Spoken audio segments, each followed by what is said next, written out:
Hello, I think we'll get started, guys. It's almost 10 after, so we'll get started. And latecomers can just join in as we get going. So my name's Heather Sinclair, and I'm the CEO of the CEEO, which is a name that we will change at some point down the road, but it's not the #1 priority right now, as you can imagine. And Roger Farwell, who I'm sure everybody in here knows very well, our board chair. So we're just going to run through a very short version. I don't know how many people had an opportunity to attend the community update that we did in Kitchener, but we purposely came here to do the one here so that it was more convenient for people here. But we'll do a shorter version of what we did there and then just open it up rather quickly into a Q&A for everybody, and we'll get started. Roger? Thanks, Heather. So again, I happen to be the chair of the Creative Enterprise organization at the moment. I wanted to make sure that we had enough background in the room so that you know where this agenda comes from. So I'm going to ask a question first and then just fashion my remarks off of what I see. How many of you know about the Prosperity Council? So you know how it's formed, some do not. And have you been tracking that work? They've been at work since about 2003. 10-year agenda. Does everybody know what came out of the early forums and how this agenda is unfolding across the region? Or should I give you a briefing on that? Briefing. Very quick. Okay. So what happened with the momentum that was already well underway in 2003, that Prosperity Council, the Federation of Communitech, CTT, and both Chambers of Commerce formed a forum, actually. John Bell from the community and John Doherty, who are both residents of Cambridge, were the co-chairs of that very first forum in 2003. And what it did was start to recognize that unless we collectively as a community began to work on strategies to take the best advantage of the sort of economic opportunities that were unfolding, the economy that was unfolding in front of us, that was actually changing, and to drive creative endeavor, we would lose our competitive advantage and therefore what was meaningful for future generations in the region. So at that time, there were 5 objectives that were documented. And one was to build a collaborative vision based on a prosperity model for this region, so that we would work across the region on this agenda, to brand and market this region as one successful area for business, arts, and lifestyle, to enhance regional health institutions with state-of-the-art facilities and to attract and keep physicians and build expertise, to strengthen local post-secondary institutions in size, quality, and impact to attract and keep highly talented people, and at that time a gesture towards creating and funding a regional arts and culture development and promotion body. So the task force that is at work right now on Creative Enterprise is addressing that 5th direction. What you've seen of the earlier 4 that I've talked about are the results of a lot of work that had already been undertaken by many other task forces and committees. You've seen progress in our healthcare institutions, in oncology and cardiac, finally approvals here in Cambridge to get the hospital underway. Recruiting physicians, you've all heard about. We do it here in Cambridge. We have a parallel body in Waterloo that continually is trying to attract physicians and specialists on balance, people in the hospital. That because we had already had a number of people who were underserved or did not have a position, but it also impaired our ability to recruit talent, right? To either retain talent that was being educated here or to entice it to come from across the world. The same thing was true of our strengthening our post-secondary institutions, and that was a combination of lobbying every provincial and federal pre-budget submission to encourage investments in research and development. And you've seen a lot of bricks and mortar at the universities, both at Laurier, at the University of Waterloo, here at this School of Architecture, the unfolding of the Cambridge campus of Conestoga College. All of these things are strategies to make sure that we could effectively drive this agenda to create and teach talent here and have a pool of resources at the college that could teach new skills as well as retrain people as the economy changed. And so what gave way to this 5th gesture around arts and culture was forums that began in 2007. actually at the Conrad Center in Kitchener. And what we quickly learned was it wasn't only about arts and culture, certainly that was a primary objective, but the whole notion of creative enterprise, folding arts culture as it's traditionally defined, into an area that had opportunities to explore the intersections of art, science, technology, the kinds of things that were being invented and discovered here, as well as to think about things like digital media. Rick and I were just having a conversation about that. The things that are unfolding that are highly artistic, but at sort of cross disciplines. That forum gave way to another one in 2008 at Whistlebear, where 3 task forces were struck on vision, on structure, and on resources. How would we enable this undertaking of creative enterprise?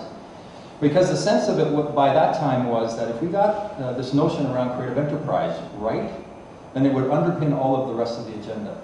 If we worked on the building out our sort of visual and cultural environments, then they would make a contribution to recruiting physicians, recruiting academics, making the rest of the agenda work very well. So that continued, and the report to the community in September of 2009 made 2 recommendations. One was to form the Barn-Raisers Council, which was under some of David Johnston's guidance, our Governor General now. And it was populated and it's chaired by Tim Jackson. And its responsibility is to look at the community at large and to establish the priorities that are in the community and maintain the momentum to address them. And the second was this organization, the Creative Enterprise Enabling Organization, or the work on the Creative Enterprise agenda. And that's what we're here to talk about and update you on tonight, and certainly we'll be open for a question and answer period as well if we want to come back to any of these things. So I'll turn it over to Heather.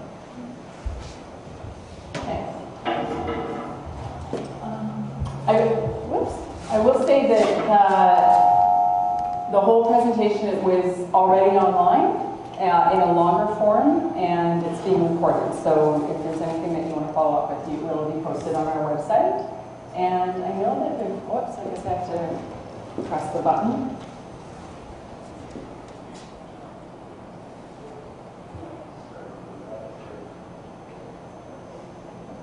There we go. So Roger went through that. So our mission, our purpose, our reason for being,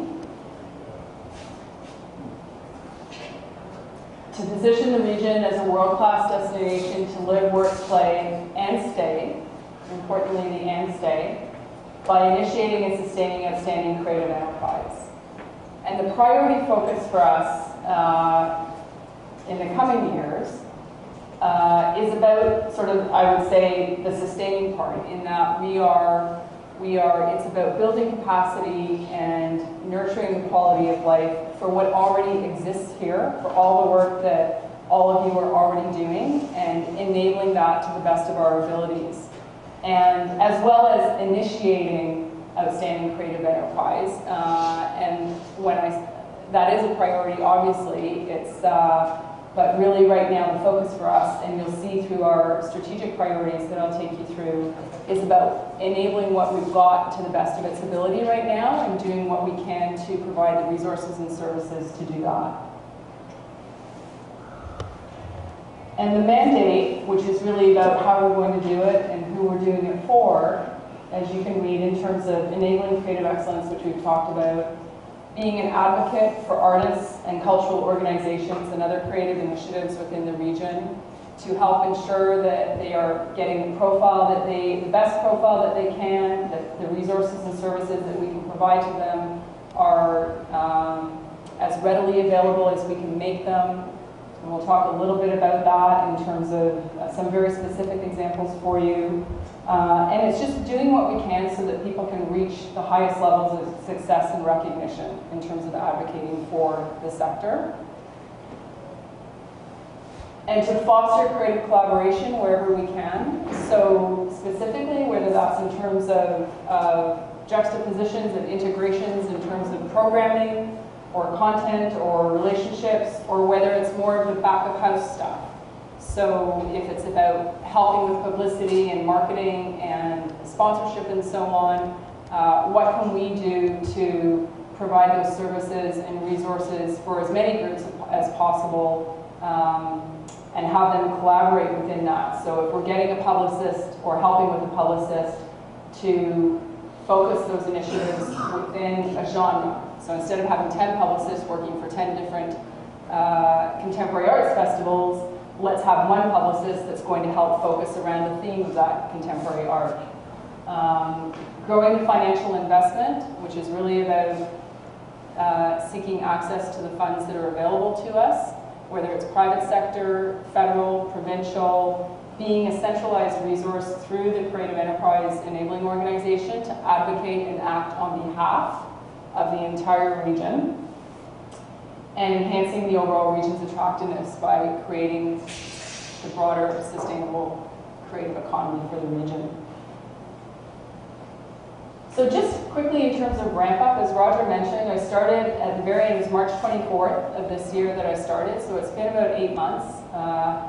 The initial effort that I undertook was to have as many conversations with as many people as I could, recognizing that there's absolutely no way I was hitting everybody. I know that I had some initial conversations with about a tenth of the entire community.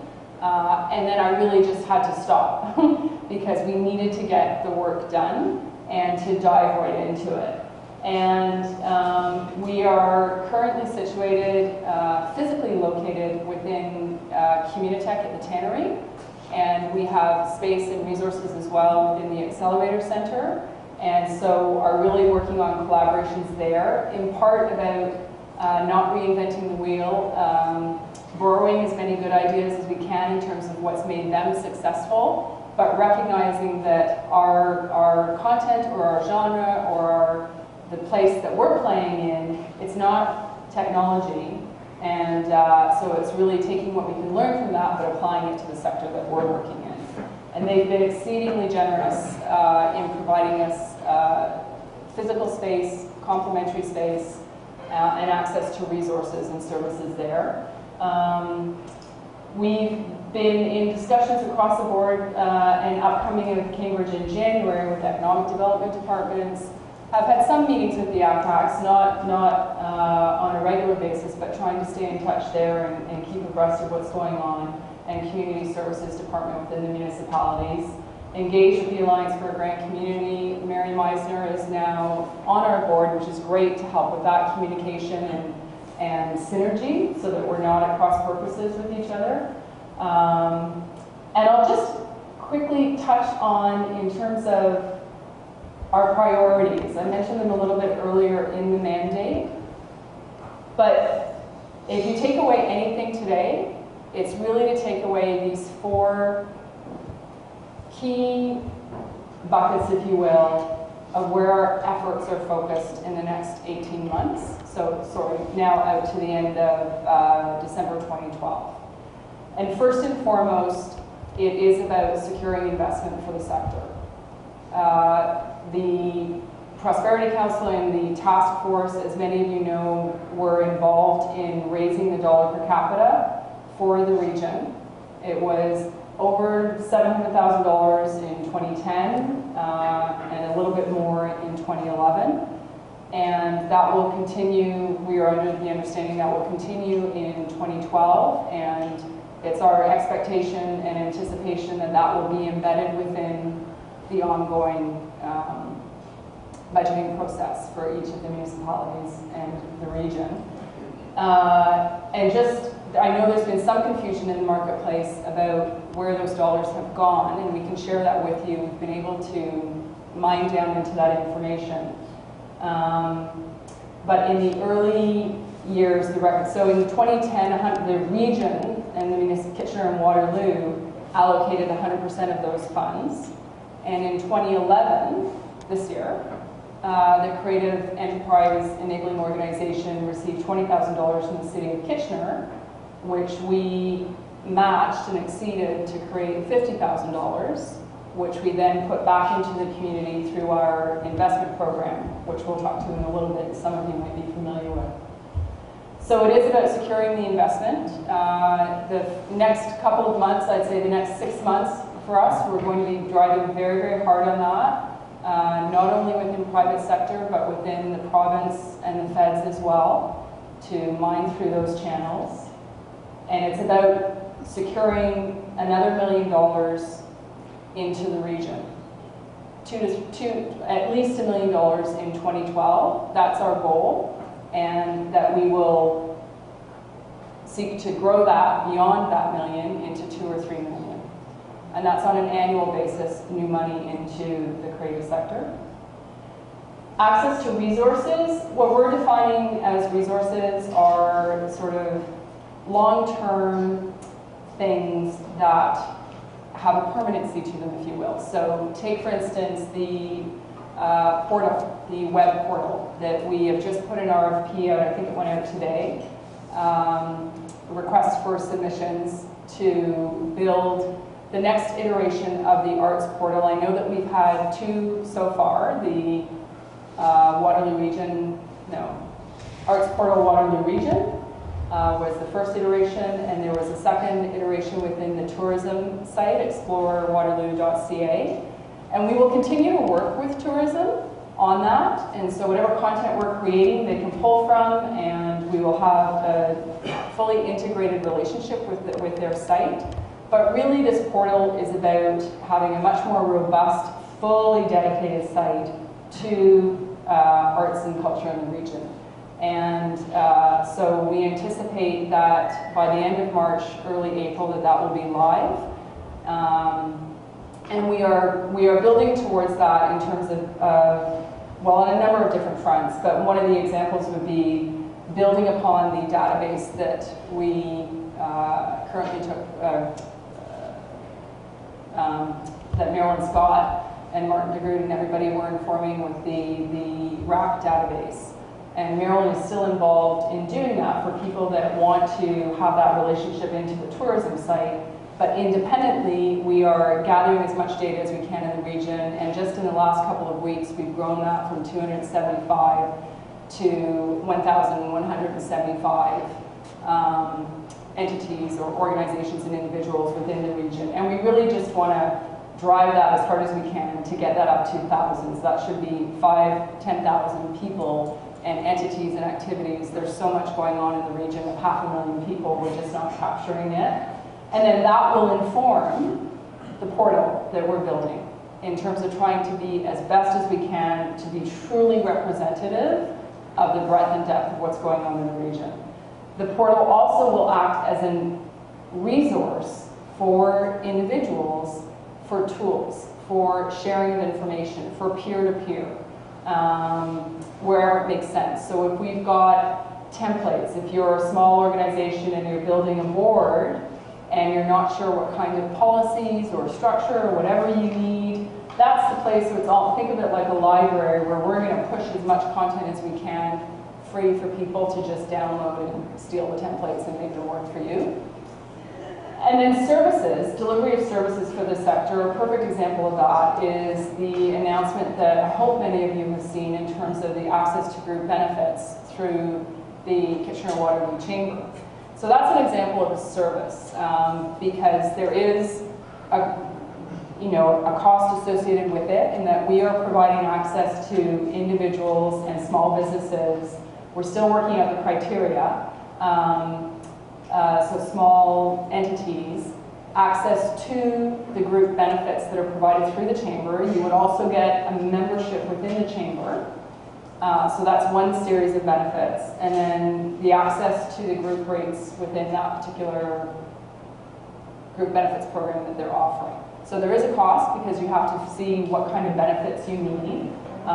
Do you just want dental? Do you want health? Do you want other life insurance, etc.? And so it's a variable cost to you depending on what your needs are. And then the last one, strategically invest back into the community. And that is about, as we're growing the financial investment into the sector, reinvesting that money into the community to support the community. And a perfect example of that, again, would be the investment program that we launched in August. It was just a pilot, and we did it in August. We had about 59 applications. and gave out $50,000 to 12 recipients. And actually, I will say 11 now, because we had, so it was a whole range, and I'm actually going to have a couple speak to it right now. We did have an individual artist, Eleanor McDonald, who was a successful recipient. She had put forward a proposal to get some assistance in terms of improving her website to be more aggressive in terms of marketing for her to sell online. And as it turns out, once she received the amount from the investment pilot program, she realized that maybe she was doing okay on her website, and what she really wanted was an agent. So, so she's returned the money because that wasn't what the terms were, and it is not really our place necessarily to find an agent. She'll be more successful at selling herself in some respects.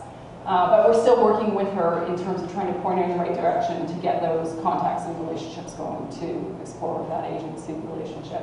But I will just ask maybe Phil, if you want to just say a few words about the Comedy Festival. So in terms of investing back, there's access and service and resources that we can provide on the one hand that touches an individual, like the benefits program. That's an individual decision that you would make or an individual benefit that you would have, but it applies to the whole sector. And then there's also the same types of services and resources and investing that we do for events or festivals or large-scale cultural organizations. And Phil would be an example of that. Phil is, you can speak to it. I can tell him. Hello, my name is Phil LeConte. I was the creator of the Waterloo Arts Festival, which ran for 5 years. I am currently the executive producer of the Uptown Waterloo Comedy Festival, and for the last 22 years I've been a variety entertainer. If you don't know what that is, I'm basically a juggler.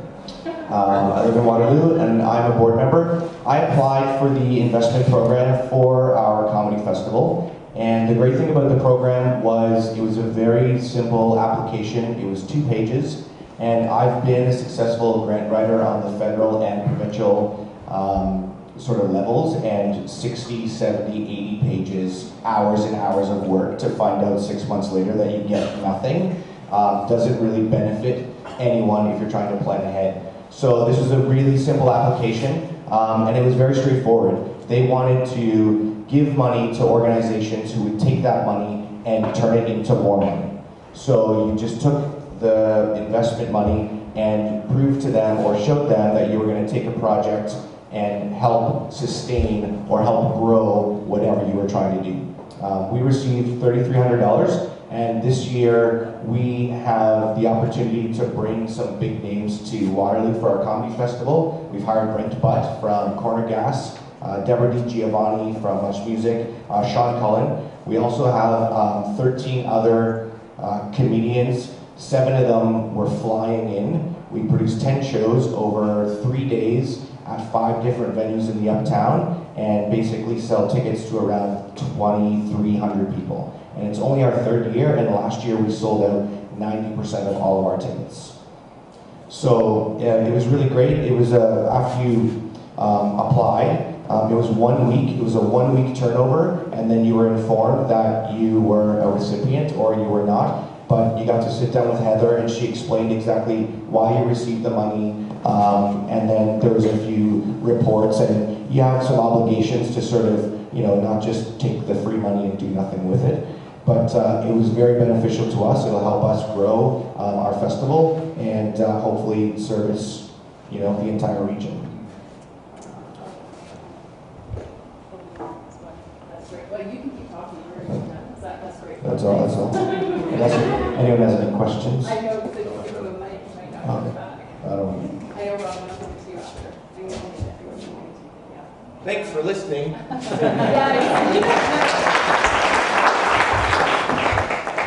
on. That's great. And then another, is this on? Yeah. Okay, thanks. Sorry. Another example, where is, we've got Terry. There's Terry, yeah, from the Grand River Film Festival. Was another recipient and someone that we've been working with in terms of mentoring on certain levels within the film festival. Robin was specifically. Do you want to, you have to, you want a mic? Would you take the mic, please, because we're recording it, and it makes it so much easier. And then stand over there.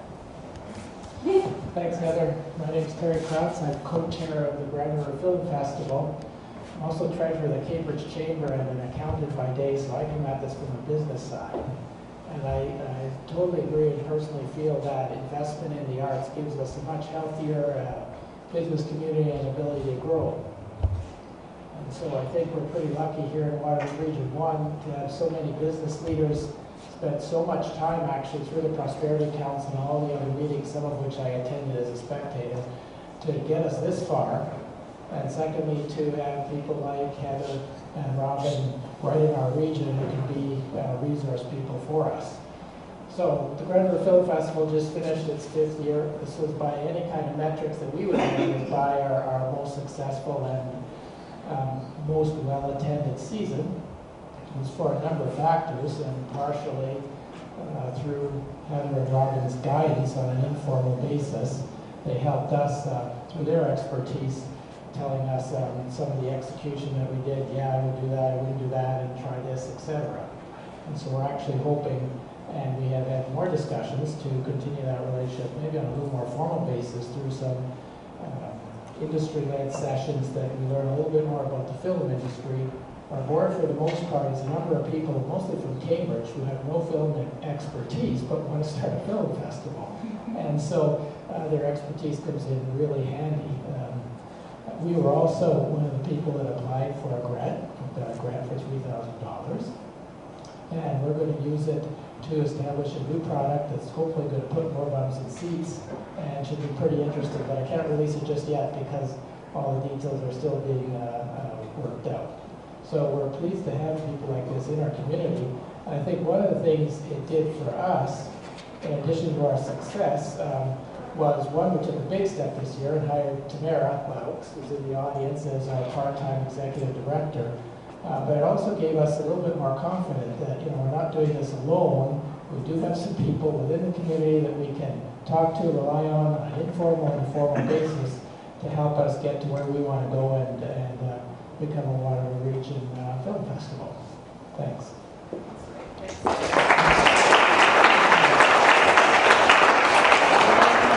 Another Paul, if I could ask you to come up and maybe share a little bit, Paul, too, about one of the interesting things, and I'm sure many people have it, but some people don't have the opportunity to have it, is the relationship. This is Paul Maxwell from Maxwell's Music House. The relationship and the partnership that Paul has with Dave Mansell in terms of business and the creative side and how that works for them, but also the investment program opportunity. Hi guys. So I'm Paul Maxwell, founder and president of Maxwell's Music House in Waterloo. We've been operating about 4 years now in uptown, or just north of uptown Waterloo, near King University. So it's a very expensive area. I have a business background with a music minor from Overlower University. Dave Mansell, my vice president, has a music background and is much more rooted in the arts background. So we come from a bit of business and arts, and we've formed this business that offers music lessons, rehearsal space, concerts, special needs programming, and a rock star camp. And we've added a whole bunch of new programming over the last couple of years. The hard thing about our business is that we are a corporation and debt financed. So I started the company right at university, and I was eager to get going, and I didn't want to get into the workforce, and I raised all the capital on my own to start the company. The hard thing with going forward was, because I was a corporation, finding money for investing in new programming through grants and other types of initiatives was really difficult. So this was the first program that we've been able to find that shared our visions of creating growth and sustainability for our business, and actually receiving some grant money. We received $5,000 for a program I'll touch on in a minute to grow. So it's been very difficult to find funding. As I said, we're debt financed, so we've been paying off all the debt with all of our profits, so this was something really nice and a huge surprise and wondrous benefit to us to grow our Rockstar Public School Board program. So that program is a new thing that we've been digging up. We've been trying to find ways to create more growth in terms of our employment and the salaries we can offer our employees. One of the major things that we received through Maxwell's was a funding opportunity through debt, again, through the Michelin Development Foundation, and that was about 4 years ago we applied for that. Basically, the long and short of it, we received money to help create more growth for employment, but that money was also to be paid back with interest. So that's how it started at the beginning. One of the mandates we had from there is to create more employment and more higher salaries for our employees. So this Rockstar Public School Board program that we're launching actually gives our regular music instructors more opportunities to work during the day. Most music instruction for music schools, as many of you know, is between the hours of 3 p.m. and 8 p.m. And there's nothing really going on during the day unless you have a part-time job or there's other employment income coming in. So this program actually allows us to go to the school board and to bring our Rockstar program on the road. What that entails is we actually teach the children how to write and perform in a band in a fun environment. We have a whole group of 13-year-olds singing in choir. It's pretty cool to see that happen because many of you know how hard that would be to get them singing songs in choir. So we get all that kind of stuff going, but they also write their own rock songs. So we use the money to purchase all the instruments for the program because we have our instruments routed in our schools, very difficult to transport them back and forth, and we also need them for our programs. So we use that money to help buy assets that are still going to retain some value, and then we can go into the program. And we have a really cool system in place with that. So the amazing thing about this program was that it wasn't just limited to not-for-profits and charitable organizations, and that Maxwell's Music House Corporation could go out and actually raise some money for our business to expand this program. So we've actually, we're partnered with 2 schools right now in the Public School Board program, and we're looking at 3 and 4 right now to add that to our roster. So we're really excited to have those 2 schools sign up right now, ready to go. And yeah, the other cool thing about, just to touch on with Dave Mansell, as we talked about, we both have the different backgrounds that I touched on at the beginning. So he has the more creative background, I have the business background. So we're able to elevate each other. And so he throws out these crazy programs at me, and I can use my business rooted skills to help make sense of them. And this program's been really cool because working with Heather, we were able to link those goals together and come up with a strategy and find out what works best for everybody. So that's basically the long and short of it. So thanks very much. Awesome. Thanks, Paul.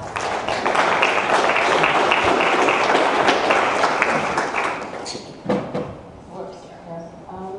Now, Gordon, I don't know if you want to speak or not, because I know you guys were going to sit in as well if you'd like. Yeah, Gary's got a microphone. Gordon with Kafka, who I'm sure everybody knows. Wow. Yeah, I'm Gordon Hatt. I'm from Kafka, Contemporary Art Forum, Kitchener area. And our plan was to develop a development assistant position, temporary assistant position for a fundraising drive. So our experience has been over the years that a lot of people have been saying, well, you've got to raise money, from the private sector, and we found that was really challenging from an administrative position, from the position of knowing who to ask and knowing what their the details of their philanthropy were, or how we could develop a sponsorship relationship with companies. So we realized that there was a lot of intelligence that had to go into creating an effective sponsorship drive. So we made an application to the enabling organization for a short-term development assistant position, which would help us to generate that intelligence, so that when we go out to make personal calls and direct calls to the community, that we knew what we were talking about, we could speak intelligently to the individuals who we were approaching. If we were looking for sponsorship opportunities or donations in kind, we would know the character and the nature of the business and how they could possibly help us. So this position hasn't materialized yet, so it's in a nascent form. Our plan is to have the position take place over 32 weeks this year, and to really deliver up to our fundraising committee, the support, so that we can hit the ground running at the beginning of 2013. So many thanks to Creative Enabling Organization for helping us do that, and we have great plans. Great, thanks very much.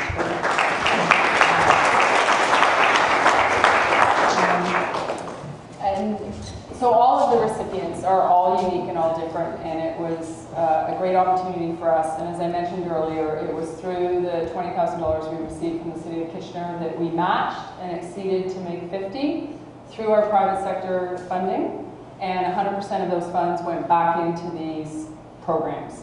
And I will mention too that what was interesting and important for us about the opportunity with Maxwell's Music Cafe was hitting a school environment and helping to create more opportunities within the school system and within kids and youth to touch music and the arts and so on. And we'll continue to look for all different kinds of opportunities like that across different ages and vehicles.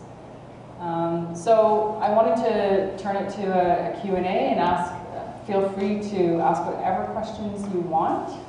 I would ask that you just do it on the microphone, because last time we did the community update, we forgot to have a microphone for the audience, and poor Robin had to spend like 5 days editing the sound for it. So if there's any questions, then maybe what I'll do while you're thinking is just give a bit of an update on a couple of different things. We're doing another community update in January, on January 24th. And we're really excited because we just found out today we've got a great opportunity from the Jazz Club, the Jazz Room, Stephen Priest and his group are going to create a great environment for us. So we're going to be up at the Hue there, and it should be a really fun night. But in the midst of it, we'll do another community update for people.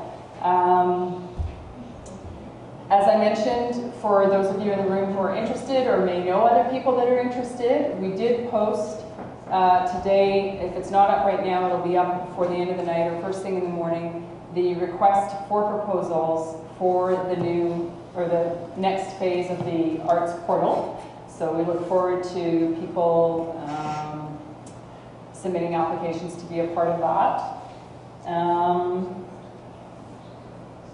And I think that's it right now for quick updates. But any questions, or can we expand on anything that we've spoken about here? Yes? I was just... Oh yeah, you have to say, identify yourself, please. Brian Rogers, Cambridge. I was just wondering, when you talk about Waterloo region, are you talking about Kitchener, Waterloo, or are you all-inclusive for Cambridge? I am 100% all-inclusive to Cambridge, North Dumfries, Wilmot, you name it. It's the broader geography.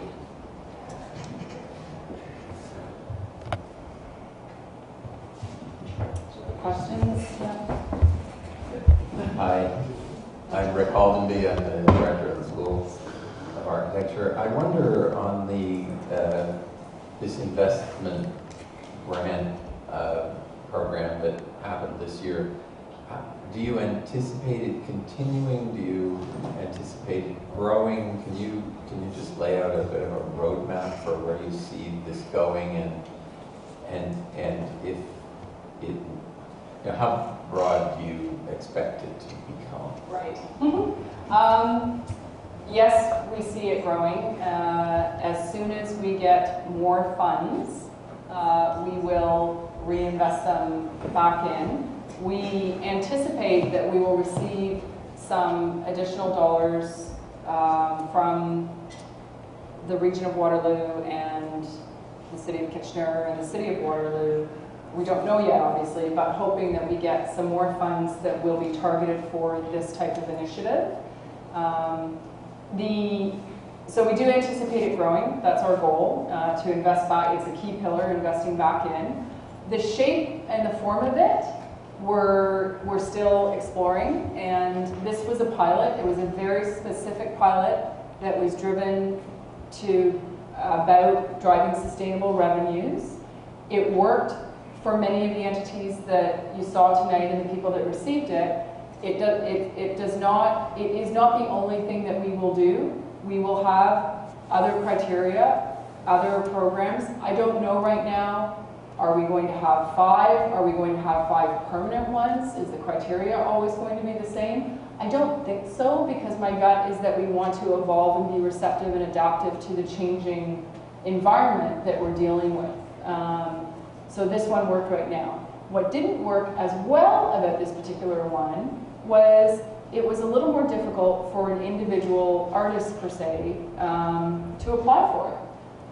The language was different. It was really new. It's not something that I think has been done before in the community or elsewhere. So it wasn't, we did get some feedback from some people that it was hard to kind of get your head around how could you actually make it work for you. So that was good learning. We kind of, I don't know if we knew it, but it was like I said, a pilot, an experiment. We're going to be tracking the growth of these organizations and the investment results, not just over 2 months or whatever, but we'll look for a year, and then we'll be interested to see how it goes from there, so that we are guiding the dollars in the most effective way. I don't know if you have anything else to add, Roger? Or So you can just speak. I can maybe go back to the outcomes from the task force that ran, the community consultation that ran for 3.5 years. Thanks, sorry. And what was identified through that work was that there was a shortfall across the region in terms of investment of somewhere between $3 to $5 million in the sector. And that accounted for existing organizations that were up and other things that were emerging, these sort of mid-career organizations, and very organic work, things that there's a culture on the ground here in our region that is very, very powerful and wants to be nurtured. And so the idea is philosophically, and Heather's at work with this along with we're a 20-member volunteer board, to chase what the outcome was, and that was that $3 million is the target.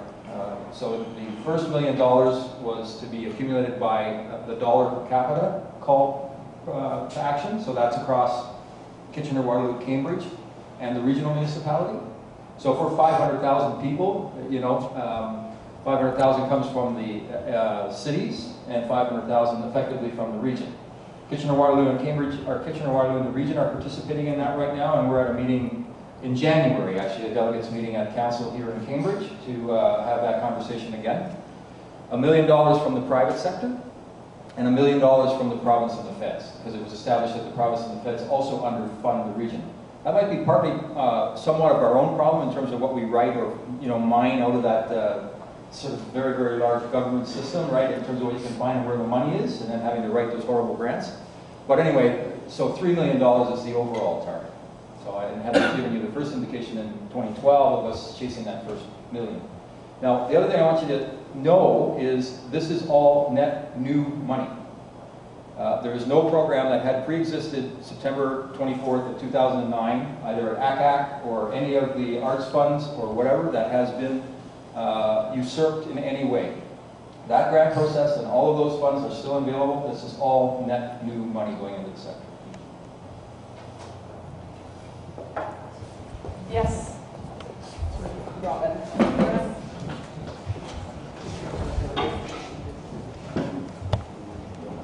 I'm Robert Fox, and I live in Cambridge too.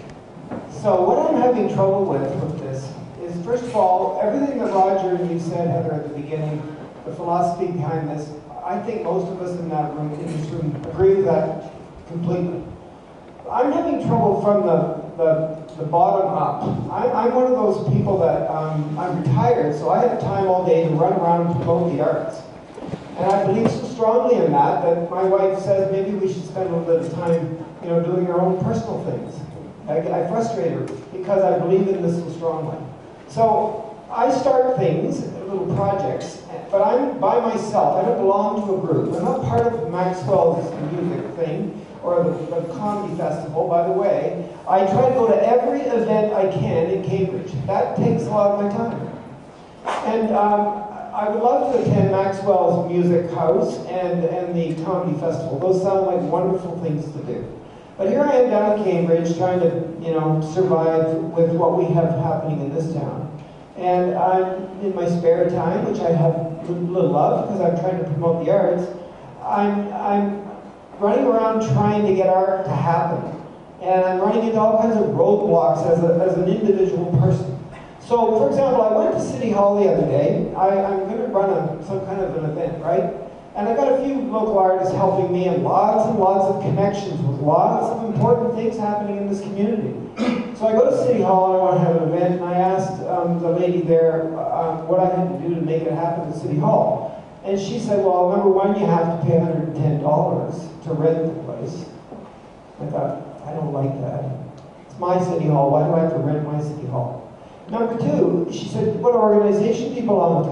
I said, I don't belong to an organization. Well, you need one because you're going to have to, if you put art in City Hall and anything happens to it, the city's not going to be responsible for that, so you're going to have to maybe go to the YMCA and get them to sign a paper saying to the city that if anything happens to the art, then the Y's insurance company will pay for that. So like I get these roadblocks all the time, so I've decided after watching all kinds of really cool media things on YouTube and talking to you guys and everybody else in town that I'm going to go around all of these roadblocks. I'm not going to ask you for money. I can make it happen without your money. It'll take me longer. But what I'm getting to is if there's other people in the room or even out there who didn't come tonight who think the same way I do, I think our problem is this. Practically, realistically, what do I do when I leave here to be part of your mission and your philosophy? I want to be part of this. I might want your money and your support, but I want to be part of this. So what do? Do you have a website that I can go to and I can register and it's simple? Because I don't know what that is yet. You might have said something, but I missed it. And if I need help, like if I want to ask a question, do I have to take the bus up to the tannery on Charles Street? Or do I have to email or go to Facebook? What do? How do I get this information? Do I have to wait till the next meeting in January? What do I do? Like, what are the practical things? That's great. Thank you very much. Because I just wrote down, it is an identified challenge if you're an individual, you're not part of an organization, just as you described. And I just made a note of it because it is something that is systemic. And it's a cultural change that has to happen in terms of existing systems that we all have to operate within. Just like with the group benefits program, where at the chamber, they're typically dealing with small businesses. So to answer your first question about what do I have to do, communicate. You can communicate info@creativeenterprise.ca. Well, I think you're already on our mailing list. But we're catching up to the needs. So the portal is eventually, that's the tool there. We don't have a name for it yet. We'll get a name, but that will be a resource and a tool to voice your, just one avenue to voice your challenges. The other avenue is to email us, to phone us. Absolutely, let us know. And we'll be straight with, you know what, we can help you today, or it's a bigger thing that we're trying to fix and it's going to take a couple months, or it's a much bigger thing that's a community-wide problem that's going to take a couple of years. But the more we can understand these precise kinds of challenges, the better we're going to be able to inform what needs to change or evolve and what can't. So keep letting us know. Or Mary? Right up there, Mary. And no, you don't have to come up to Kitchener or Cambridge, or sorry, just when I finish. We are looking to get a footprint down here within, Kitchener or Waterloo, to get a footprint down here within Cambridge. So we're not there yet, but we will get there. I just want to add on the regional thing. There is the two places that we're in right now is Waterloo and Kitchener, and Cambridge would complete that cycle. So we're not. Yeah. You understand? So it is overarching the region, and meant to sort of drive the whole agenda. And also, we're meeting with Wilmot next week, and we're meeting with in an ideal situation, we have the physicality everywhere in the townships as well. Practically, we have to make sure that's not an expense. The spaces that we're in right now are donated spaces. That in part is where we're trying to figure out how to make sure that we use technology to enable this, especially given where we're living, to make it really work for us as easy as we can. But also being aware that not everybody is using technology in the same way or has the same access. But sorry, Phil, we have one up here in the yellow. My name's Barbara Shaw, and I'm a fiber artist. And a couple of years ago, a year or so ago, I tried to get hold of you, and I phoned every phoned here, there, and everywhere. Nobody knew where you were, couldn't get a phone number or anything. And so I just gave up. I was going to write a letter, couldn't get an address, couldn't get anything.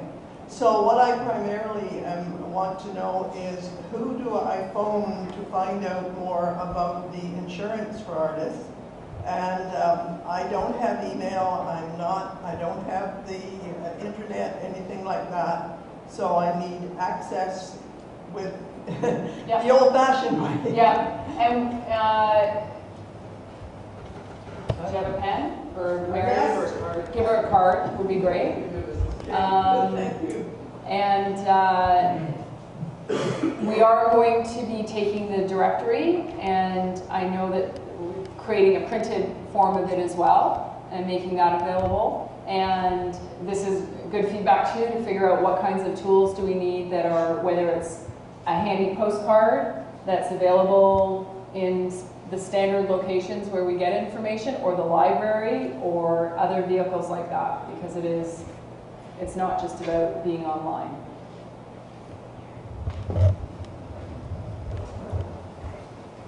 Oh, sorry, Phil. Go. Sorry, you had your hand up.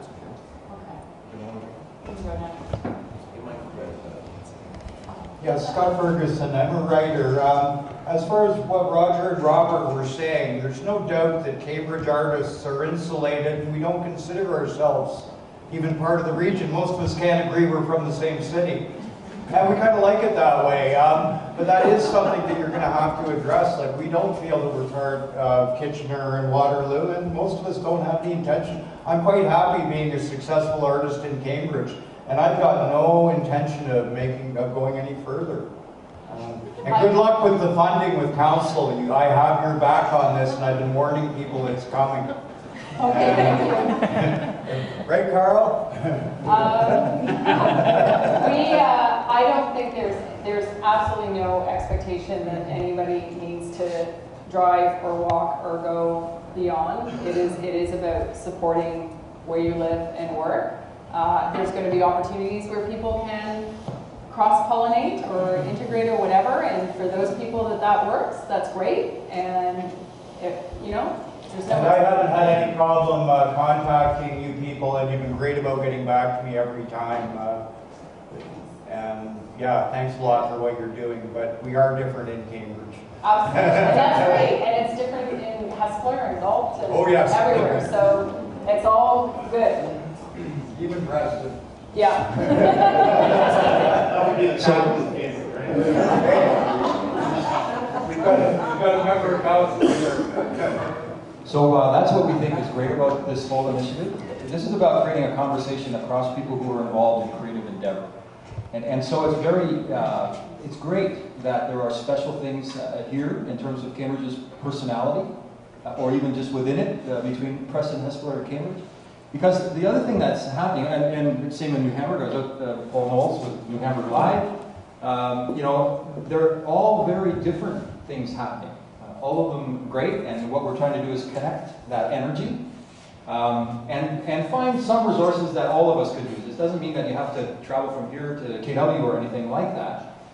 But the reality for us is we are amongst ourselves, but we have the world looking in as well. And the world looking in is part of the prospect that we hold for the future of our generations and having meaningful work in the region. So what we want to do as a byproduct of the agenda here is make sure that it's evident how vibrant this place is, the work that you do, and just what's going on, so that people can experience it. There are people, I can tell you, I come to Cambridge to do things, and others would as well. And as we become more connected, with transit and other things, that'll happen more. And certainly there are people arriving here who don't have the historical background that we do if we were born and raised here. They don't discriminate along the lines that one city is hit against another. That's changing, and will continue to change. We're going from basically 500,000 people that we are to 750,000. The people that arrive or stay are not going to be of the same opinion. So the opportunity that's in front of us is to enliven the scene that we're in, creative endeavor everywhere. So I think it's cool. Phil? No? Yeah, I did want to say something. Earlier you were talking about roadblocks and things. The organizations I belong to, I started. So I single-handedly ran an arts festival for 5 years, raised all the funding with no support, and I went around all the roadblocks too. I've been a self-sustaining artist for 22 years, and this is just something that helps, but you don't have to use it. You don't have to criticize it if you don't want to be a part of it. But people become artists because they want to work for themselves. They don't want to punch a clock. They don't want to answer to anyone. But if you want to be an organization, just create one. Just start one, And no one's saying you have to be. So I'm just saying it can be done. All you need is a will, and there is money out there, not necessarily through organizations like this. This is just trying to make it easier. Hi, I'm Sue Sturdy, and I was the artist in residence last year with the bridge. And two things. Just to say something to Robert's point, here I received a grant from the Make Art Happen from the region, and then also became the artist in residence through the city of Cambridge for last year.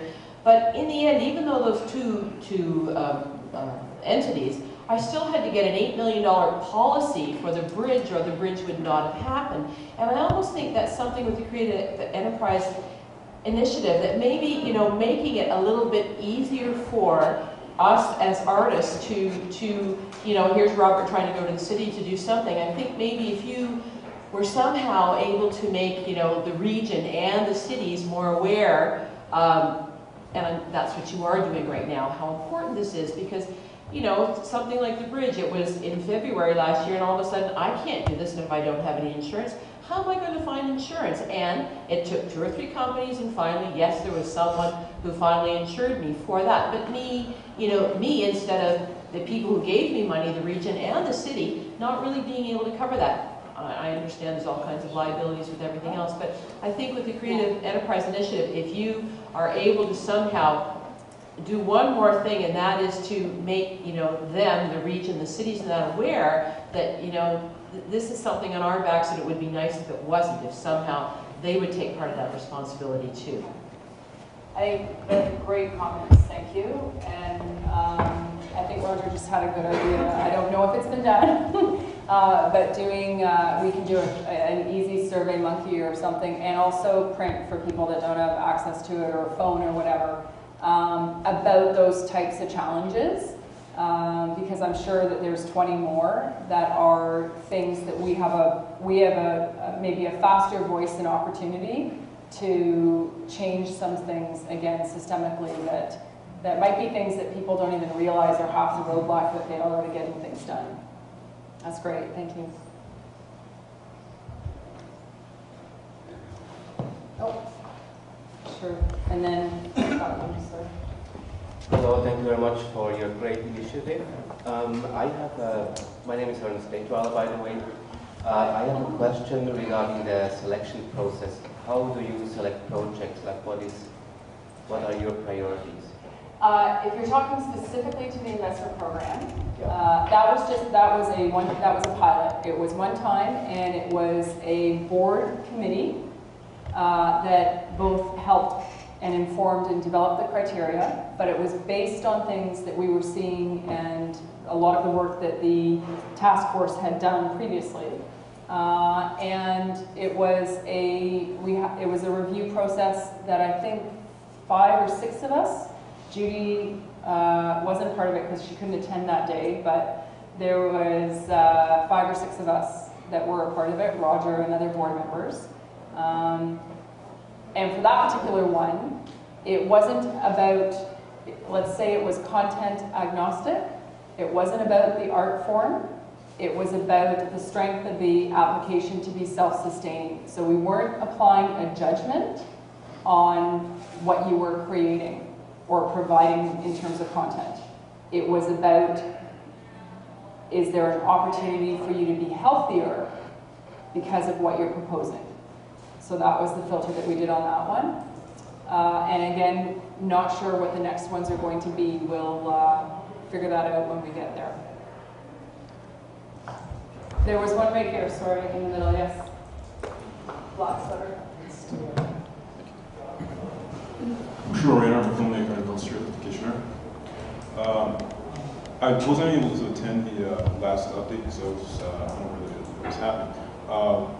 But I watched the video online. If memory serves correctly, you made mention of some sort of speed dating session that you were for the new year, and you haven't really addressed that. I forgot to mention it, thank you. It's February 1st.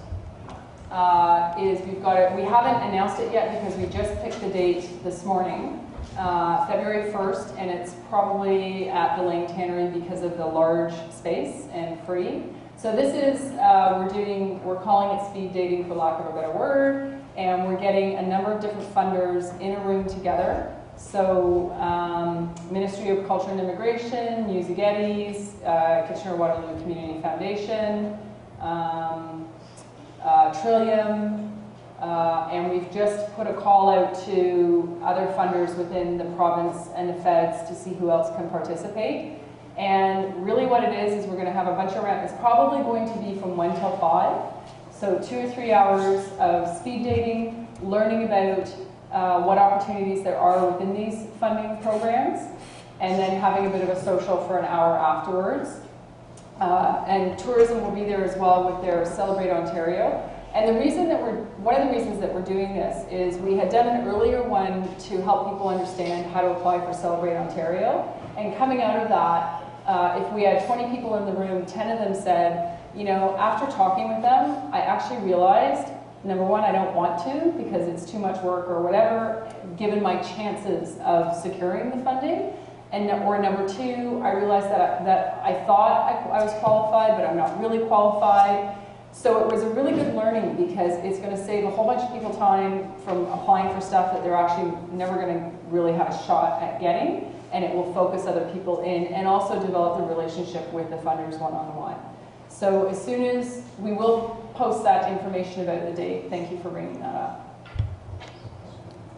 Tamara Lopes. Hi, Heather. Hi. In terms of resources, I know you're still information gathering, but are there resources available at this time? I'm particularly interested in templates for governance and those types of things, right, that are more administrative, but as well also information sharing. So if we wanted to contact you, I know the portal's still in development, but could we say, Heather, we'd like to connect with other film festivals, and can you share that information with us? Where are we at with that?